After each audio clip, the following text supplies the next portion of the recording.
And welcome to Weather and Ag in Focus, 106 in the afternoon. I'm Chief Meteorologist Dean Wysocki alongside with Bridgette Readel, our wonderful, talented Ag Director.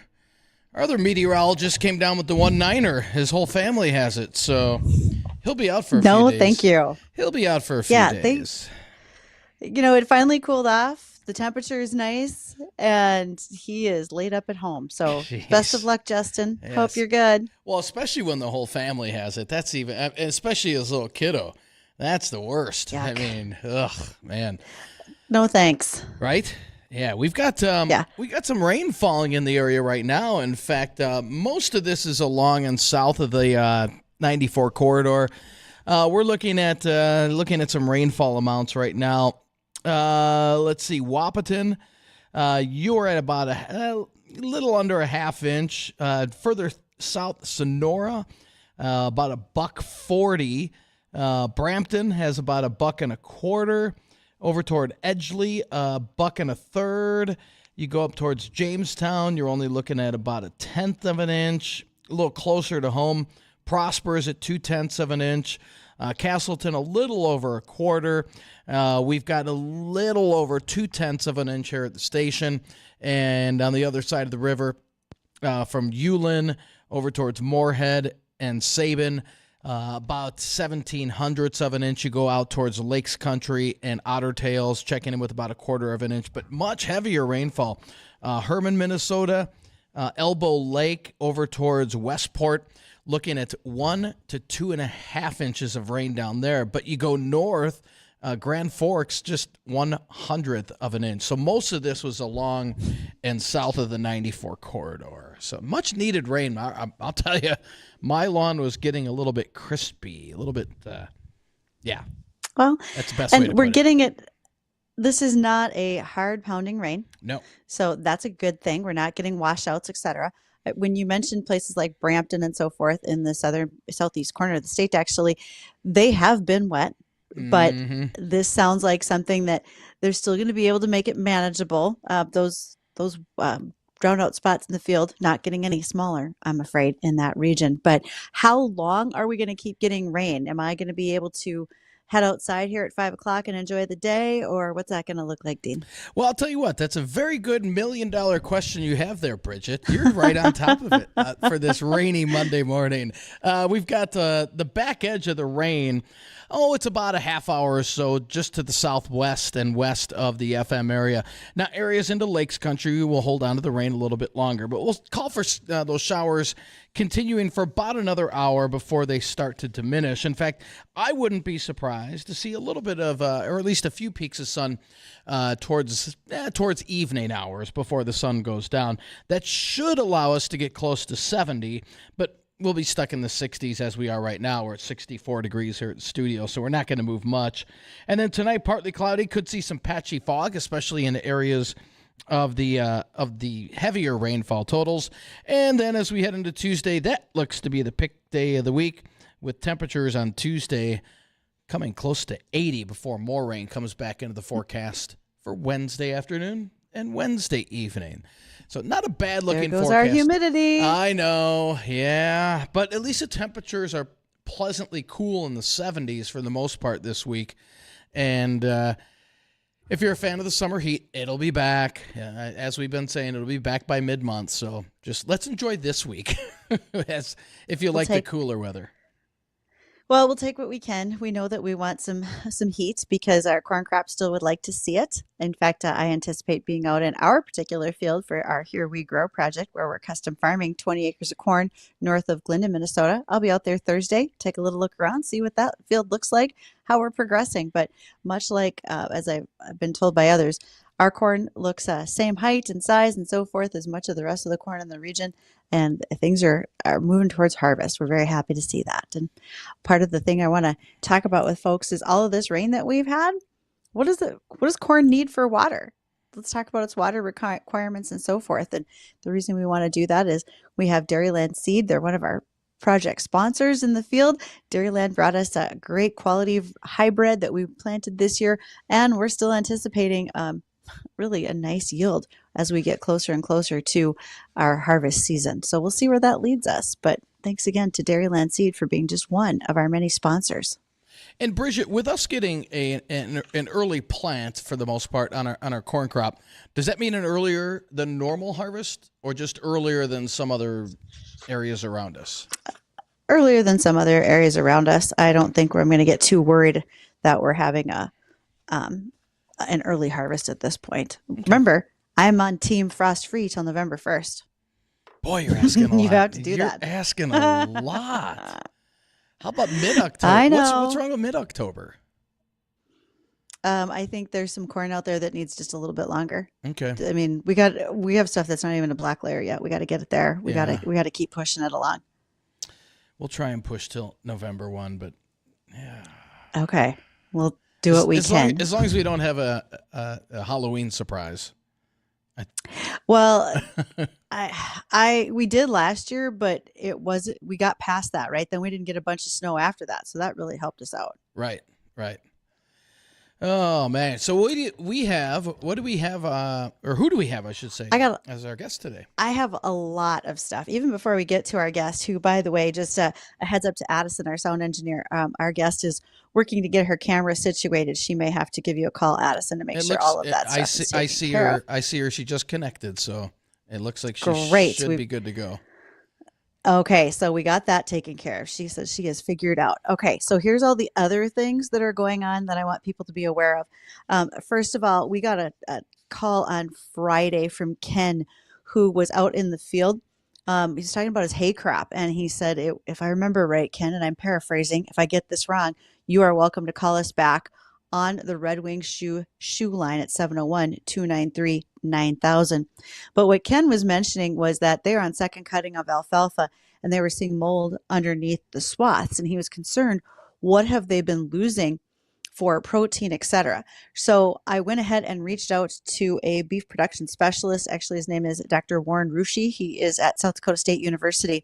And he said, if it was him, flip it, see if you can get that bottom of the swath completely dry. Not going to work on a day like today where it is currently raining, and Ken may have already gotten that swath picked up and baled by now. He said he really doesn't have a lot to share about baling or ensiling other than with mold. The silage would have less dust if they were doing that versus baling, but a preservative or inoculant could help with either case. It may have some nutrient loss. That's more than likely. Don't really know how much. Once that hay is harvested, if he's baling it and siling it, etc., what they can then do is take it to the NDSU Vet Diagnostic Lab, and they will run a screening for mold or mycotoxins just to see what it looks like. That forage is likely still usable, but they may have to dilute it out with some other feeds. So, Ken, if you're listening, I hope that helps. If I did not get your question completely right, again, you can email me, ag@flagfamily.com. And I would be more than happy to help answer that for you. Other things that I have gotten just like this morning. It's been a busy morning, Dean. I don't know about you in the Weather Center, but holy cow, over here. Okay, over here in the Ag Department. Castleton's soybean crush plant is about to begin operations. In fact, they are having a celebration this Wednesday, August 7th, from 10:30 to 11:30. That is for state, local, federal officials. There'll be remarks from the company and so much more. If you are a local farmer, producer, and you want to tour the plant, you are welcome to join them in the afternoon. There'll be a public open house at 5 o'clock. So for those who want to see the flow, what's it going to be like when a truck comes in, dumps, and then moves on through the facility, and where do the soybeans go after they come off the truck? They want to be able to show you that. This state-of-the-art facility has 125,000 bushel per day capacity. It will produce soybean oil, meal, and soy hull pellets. They are estimated that it will process 42.5 million bushels of soybeans in its first year alone. So if you are interested, that is, again, this Wednesday, August 7th. You are able to be there in the morning for the press conference, et cetera, at 10:30. But the open house for producers and the general public, that's more in tune to what you want to see. That'll be at 5 o'clock. Okay, that's just a couple things. I've got one more. I had one more listener question that came in, and that was related to soybean aphids. We talked about soybean aphids on Friday. For the most part, producers are starting to see soybean aphids in the field. And so for growers who might want to spray, keep in mind that your threshold, your economic threshold, and that means when you see 250 aphids per plant, that's the time you need to start worrying about there are enough aphids there to do economic damage, which means yield loss. Do I spray or do I wait to see if the beneficials like lacewings and Asian lady beetles progress and balance it out by controlling that particular pest? The way soybean aphids work is they like to literally suck the sap from the new growth on the soybean plants, thus reducing the plant's overall health and their potential for yield. Because we had some changes in the insecticide market over the last couple of years, not all our familiar names and brands are available for use for soybean aphids. If you are curious, this is a list of products that's registered for use specific to Minnesota. And this will probably be very similar for North Dakota and South Dakota, but you're going to want to double check with your Department of Ag. Your local retailers will know those names if they need to. They'll help you out. Duragard, Pilot, Warhawk, Drexel's Clopyrifos 15G 4E, and Lambdafos, Matchup, and Govern. These are all insecticides registered for use specifically in Minnesota, but likely so in North Dakota and South Dakota as well for soybean aphid control. So check those out if you are planning on spraying. Okay, that's a lot. Take a breath. Sorry, Dean. Had a lot come in this morning, a lot of questions for people. And we don't get to take too much of a breath because when we come back from the American Ag Network, we will be joined by our guest today. Her name is Riley Rickford. Riley, if I get this wrong, I don't think I will though. Her school district is the Glendon Felton School District. She does a lot of things. She is a Minnesota State Beef Ambassador. She is in the FFA chapter, getting her projects ready to go to the Minnesota State Fair. And her family also helps supply fresh beef to her local school district. So I'm excited to hear about all those things that Riley does. She and I ran into each other at a high-level farm economy meeting here about 3 weeks ago. I also want to know what Riley thought about that meeting, what she learned from all the notes we took. So should be an exciting next segment with her. We'll be back with Riley Rickford. Stay tuned. Don't go anywhere.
And welcome back to Weather and Ag in Focus. Thank you for joining us. It's always an exciting afternoon because you just never know what we have to talk about today.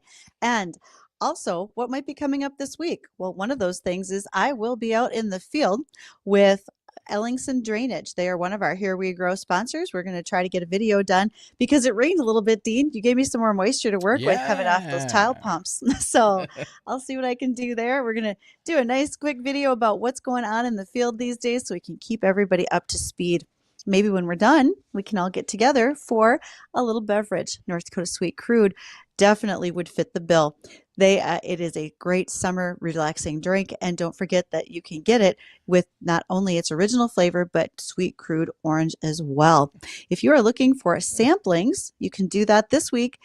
August 8th will be at the Bottle Barn Liquors on South University, August 9th at the Silver Sage Pro Rodeo in Clitheroe, Minnesota, and it'll still be at the rodeo on August 10th. So check them out. You got a couple of rodeos to get to, Bottle Barn Liquors.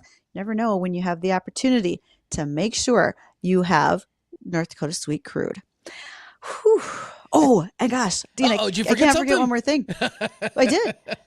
We have free lunch for teachers on Wednesday. Oh, that's this Wednesday. This Wednesday, August 14th. We are having a free lunch. Next Wednesday. Next Wednesday. Yeah. Good, because it's supposed to rain this Wednesday. Way to push that off. Yeah, nice. Right? That is.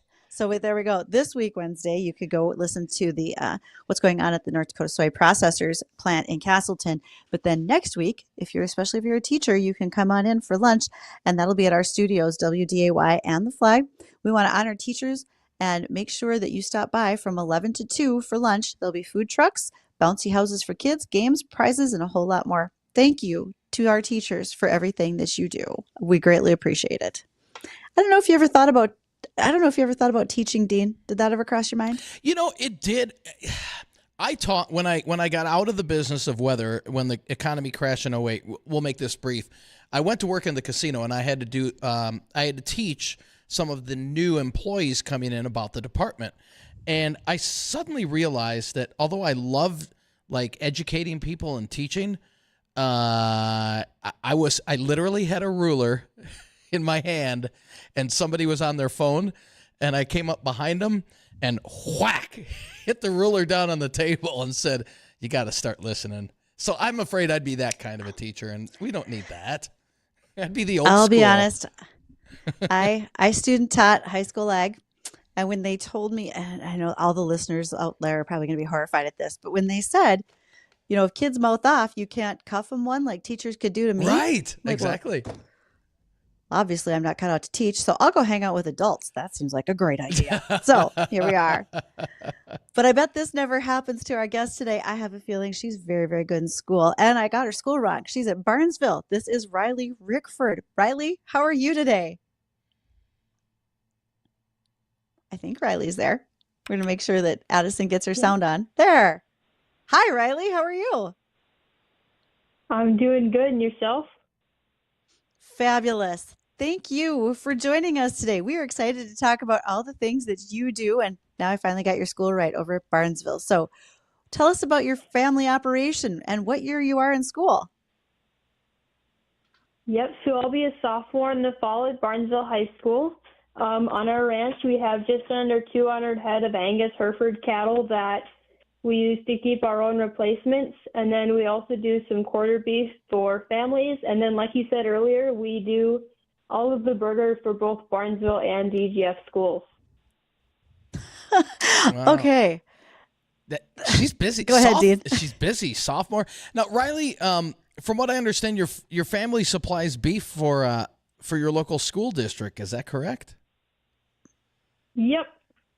How does that work? I mean, gosh, I wish we were lucky enough in our small town that we had a local beef supplier. I mean, is that common in some of the smaller areas, smaller cities? Yeah, I would say it's fairly common, just coming from the producer side. In our schools, we get it to them through the Farm to Plate program. So we'll raise all of the beef, and then they'll go into a USDA inspected locker, and then we'll pick it up and bring it back to the school for them. Wow. So, Riley, do your classmates know that y'all supply the beef? for your school, and do they talk to you about that? Oh, I've definitely made it known. I take great pride in being able to deliver a good product to my classmates and whatnot. I guess I haven't had a lot of people come up to me and say, "Wow, this is really good," or "Wow, that sucks," but I guess it's a good thing. I'm really glad they didn't say anything bad. Yeah. Okay, this maybe is a little too far to the side, but I've had beef cattle as well, and so do you name them so you can sit down at lunch and say, this was my favorite animal, and his name was? Okay, so we actually do name them. All of our cow or our feeder beef get the name Delilah. So then every day I can walk through the lunch line and say, "Gee, how's it going, Delilah?" And then I can thank the lunch ladies, and it puts a smile on everyone around me's face. It's so much fun. Oh, I love that you do that. That's awesome. So, okay, so Riley does a lot of things, but before we get to her work with Beef Ambassador in Minnesota as well as the state fair, Riley and I met. First of all, I know her mom, but then she and I met in person. We were at Bell Bank's Ag Views meeting earlier in July, where we listened to Dr. David Cole, who's a retired professor emeritus from Virginia Tech, as well as their senior vice president for ag banking, talk about global trends in the marketplace. So, Riley, as someone who's about to be a sophomore, what do you remember that stood out to you about that meeting? Were there any notes that you took that you said, I really want to remember this particular item? Yeah, so a lot of the notes were ones I kind of looked over my shoulder and was like, "Gee, I should write those down too." But I guess a lot of it was over my head, but I did get a lot of really cool things about it and how the market works outside of beef. I guess a lot of that I didn't understand before, but now I can say I understand it a little bit. Do you feel pretty excited about what's going to be happening with the beef market and the future ag economy here over the next few years, or are you cautious? I think it's definitely something to be wary of. Cattle markets are high right now, so you have to question how much higher are they going to get before they absolutely tank. But with that, I think you have to be kind of aggressive with it. All right, I don't think you're wrong. And I like the fact that you're paying attention to the beef market because it sounds to me like you definitely want to be involved. And some of that involvement shines through in other things that you do. So we're at the bottom of the hour. We're going to touch on the local news. And so, Riley, when we come back, we want to visit with you about what it took to become a Minnesota Beef Ambassador as a high school student. And then also, you're going to get ready for the Minnesota State Fair. And what does that entail? Yeah. Because it's just not a simple process. So stay tuned, everyone. We'll continue our visit with Riley Rickford of Barnesville. We'll be right back.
And welcome back to Weather and Ag in Focus. I want to thank everybody for joining us this afternoon.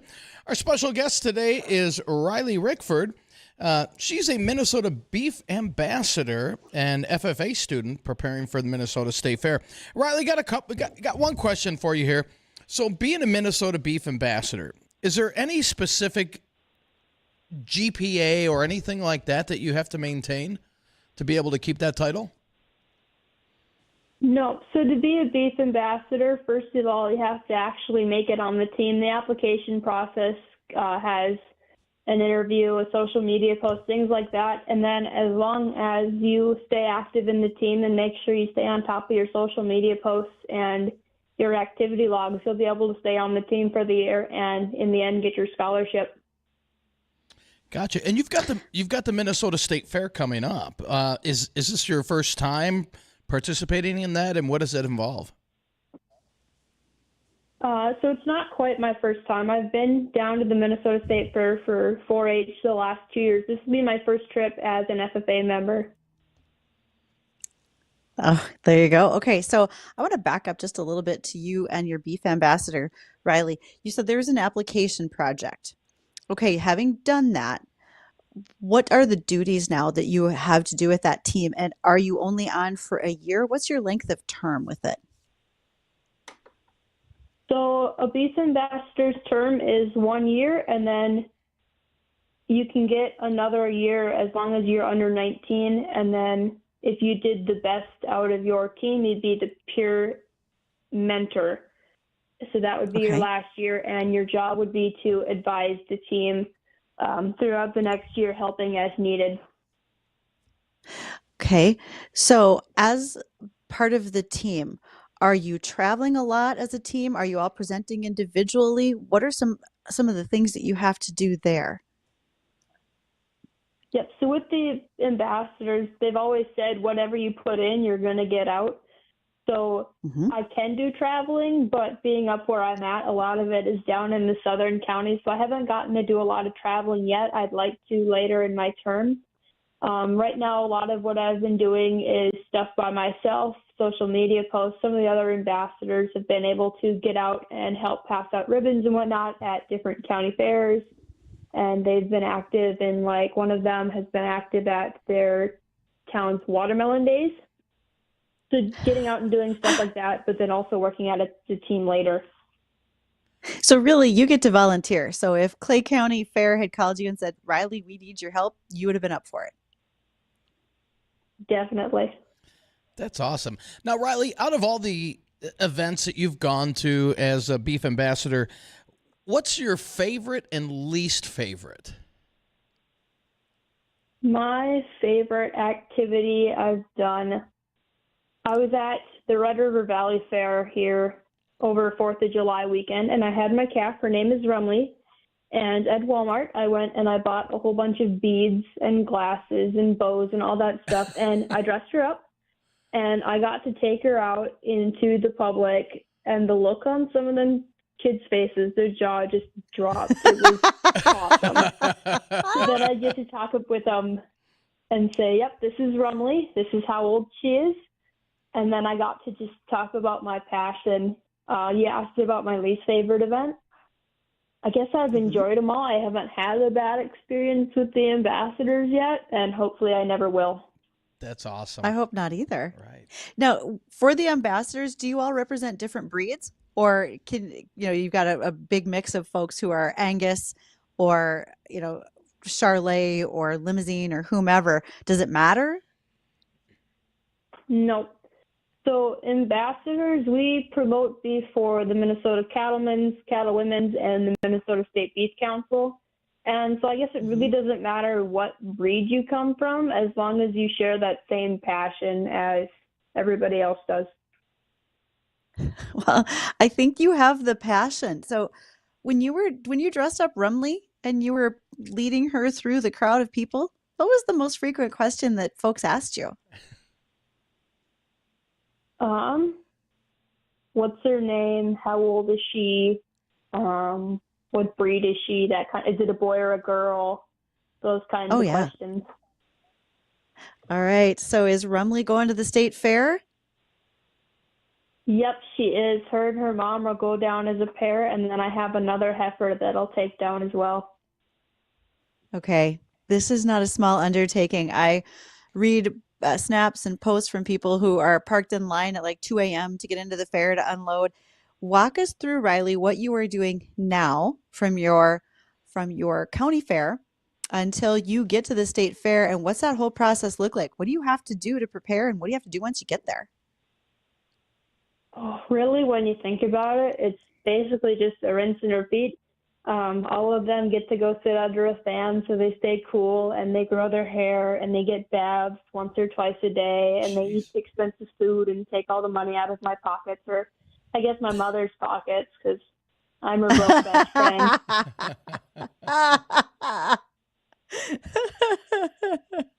So, okay, when you say rinse and repeat, like literally, what are you loading into the trailer? Because you've got half of your audience today, Riley, probably has no idea what it takes to take an animal to the state fair. What are you putting in the trailer? Do you have to provide feed for all the days that you're down there? And being your mom's broke best friend, what does mom have to supply? So obviously there's your entry fees to actually get in and be at the exhibition. I think it's $20 a head, so it's not too bad compared to some of the other shows we've attended. And then you've got all of your expensive feed, your hose, your buckets, feed pans, all that stuff that, you just kind of have to have. And then we like to get extra fancy, so we buy our $17 a can adhesives and paints and all that stuff so we can pretty them up for show day. Hold on.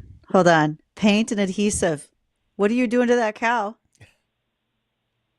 So we do what's called fitting legs, and we take it. The adhesive is kind of like hairspray, and we'll get the hair to all stand up to add some extra bone and dimension to, in this case, my heifer.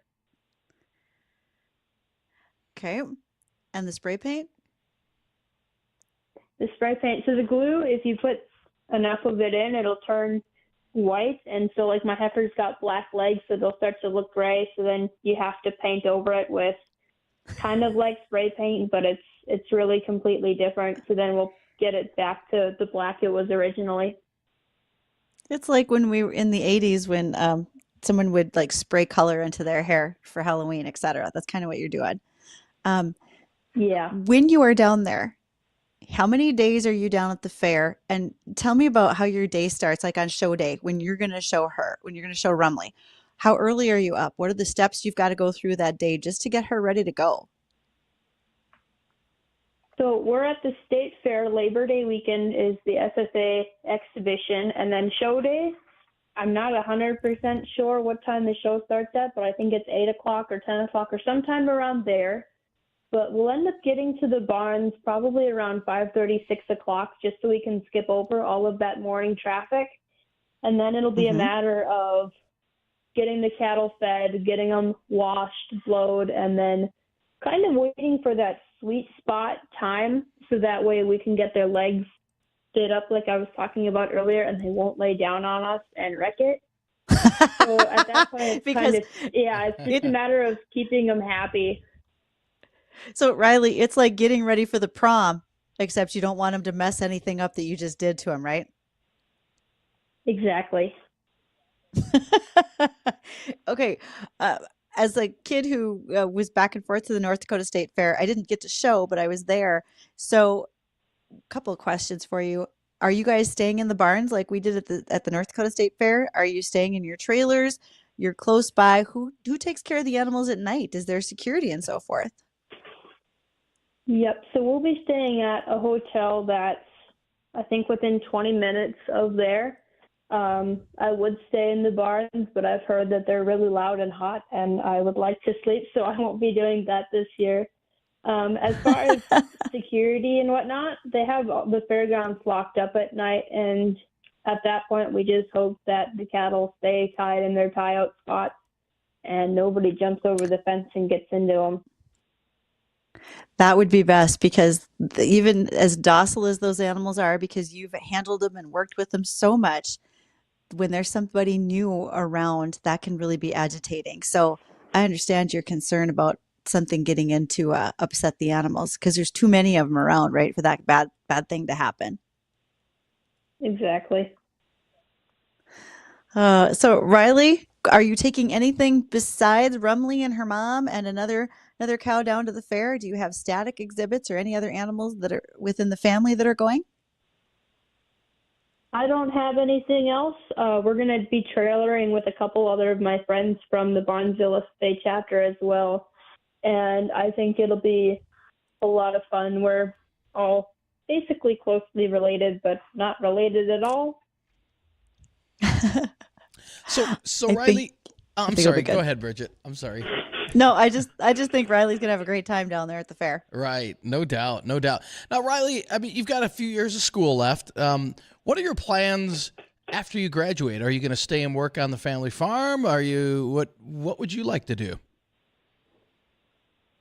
So, well, I still have time to think about it. I would like to, in the end, attend SBSU for animal science and ag communications, and then assuming I'm good enough, I'd like to be on their livestock judging team. Nice. I'd like the way you say that, assuming I'm good enough, because it's tough competition. It is not easy to get on those judging teams at a collegiate level. So I just wish you the best. I think that's awesome. Mm-hmm. Go ahead, Bridgette. Well, Riley, okay, as you are wrapping up here today, you have social media that you mentioned for Minnesota Beef Ambassadors. Where can folks find you so they can follow along with your story and also whatever's happening with Rumley? Because I have a feeling there's some pictures of her all dressed up hanging out at the fair. Yep. So the Minnesota State Beef Ambassadors team is on Facebook and Instagram, and I have my own YouTube channel where I'm trying to make my steer famous so you can keep him, but I end up throwing everybody else on there too because I think that a lot of people enjoy seeing cows running around and whatnot. Okay, if you will be so kind as after you get off the show today, Riley, send me the link for your YouTube channel so I can add it to our show notes today so other people can come and follow you as well. Would that be all right? Yeah, that works for me. All right, that would be excellent. So, Riley Rickford, thanks for joining us today, talking about what you're doing as a sophomore, getting ready to go to the fair and participate for your year as a Minnesota Beef Ambassador. Good luck. Happy cheeseburger. Mm-hmm. No, thank you guys. Thanks, awesome. Riley. Thank you. All right, folks. Last check of the weather and news and so forth is still coming up. Don't go anywhere. We want to make sure to touch base with all of you so you know what's coming in this great week of weather.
And welcome back to Weather and Ag in Focus. 1:50 in the afternoon. Still some light rain showers in and around the FM area, very light. Most of the heaviest stuff now pressing off towards Perham and down to Battle Lake and over towards Wadena. That's where the heaviest rain is now falling. Back edge of the rain still out around the Valley City area. So we'll be in the clouds and maybe a few light sprinkles, but the majority of the accumulating rain, at least here in the FM area, is pretty much done and over with. And we've picked up so far around Cass County about a quarter, just under a quarter of an inch. Much of the same out towards Ulen, Sabin, between about 2/10 and a quarter of an inch. And as I said, the heavier amounts down in the far southern valley, Wahpeton and south of Wahpeton, and then areas around Elbow Lake, Herman, and down towards Westport, picking up anywhere between 2 and 2.5 inches of rainfall, while the northern valley not picking up hardly anything at all. In fact, only 0.02 of an inch around the Grand Forks area, and out around Jamestown, only about a little over 1/10 of an inch. So most of it confined just to the south of the FM area. But you know what? Even a quarter inch, at least my lawn is going to be pretty happy with that. Things are coming back, looking much better. A little bit. This will probably bring back the weeds too, unfortunately. So that's a given. Yeah, got to give and take. Give and take a little bit. I mean, I hate to tell you this, Dean, but that weed thing ain't going away pretty anytime soon. I know. So we've got some ag topics to talk about. I'll let you pick out the first one there, Bridgette. Oh, we've got a bunch of things. So first of all, if you remember back probably a year ago or better, we had a guest on, and that was the Sproul sisters from Grand Forks, North Dakota. They have their own pasta plant here in North Dakota, or pasta brand, and it's called Three Farm Daughters. And they really are farm daughters from the region who went ahead and decided to build a better pasta. And so this is contrived of just 2 items. It is wheat flour and durum wheat semolina. No additives, no preservatives. Justin and I both taste tested it and really liked it. It's a high fiber prebiotic pasta. And for those who are looking for it locally, you certainly can, Hornbacher's, Cashwise, etc. But they also have been making a splash nationally with Safeway, Albertsons, and Whole Foods. So that again is Three Farm Daughters, and they are the Sproul sisters from up near Grand Forks. They have been happily bringing new pasta products such as penne, rotini, elbow, and now even spaghetti noodles to the market for all of us to enjoy. And you said it was a prebiotic. Prebiotic, yes. We all talk about probiotics, but This is a prebiotic. Interesting. Well, what's the difference? I'm going to have to do some research because off the top of my head, I don't know. Okay. That's okay. Well, hey, let's touch on, and this is affecting everybody. I don't care who you are. The painful surge on grocery prices. You know, I went the other day, and I just like, what happened? Just even compared to a year or 2 years ago, it's just, I mean, it's amazing the pricing. So really, our pricing at the grocery store was stable from 2014 to 2019, but from 19 to 2020, so into the pandemic, prices rose about 4%.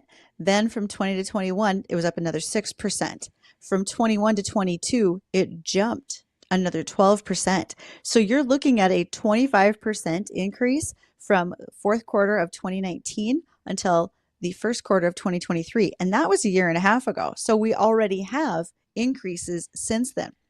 What's doing it? Well, the underlying factor would be the commodity prices, especially grains. They saw significant increases, and that fell down to beef, pork, poultry, eggs, dairy, because all of the animals eat those grains. Right now, we have a low in commodity prices. Will we see food prices drop?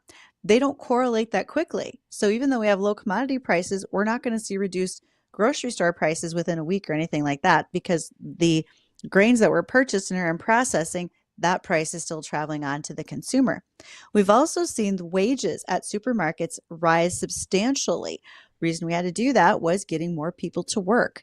You saw quite a bit of dollars going towards not just wages, not just purchasing of food supplies to be putting on the shelves, but the wages that went with them. So right now, can we say that things are going to fall? Not really sure, but we're going to have to keep an eye out for them. But we all know that we are paying more.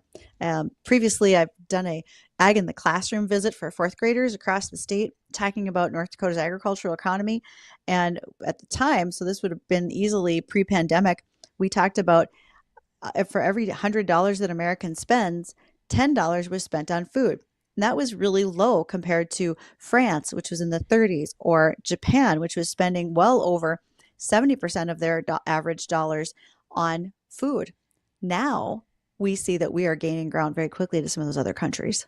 All right, I'm going to dive a little into the weeds on this, Bridgette, so bear with me as you roll your eyes, I'm sure. But you can hear it already. I can hear it already.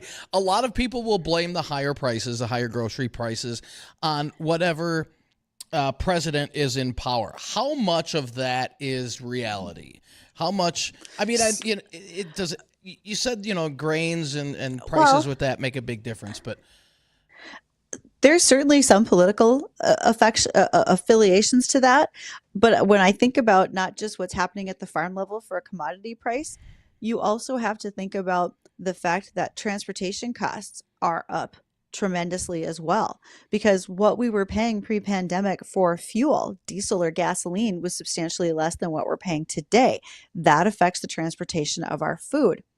When that happens, I often think that the price of crude and so forth is inflated or deflated much more politically than it really is by supply or demand. That's a personal opinion. The rest of you can go argue your politics however you want. So transportation's a big part of it. Right. And then we also have what's being imported, because think about, was it Christmas 2020 when we had all the jokes about having to take jet skis out to the tanker ships or cargo ships to bring your Christmas gifts back that you ordered? Right. Same thing. You have overseas transportation costs that affected what we're getting in food pricing.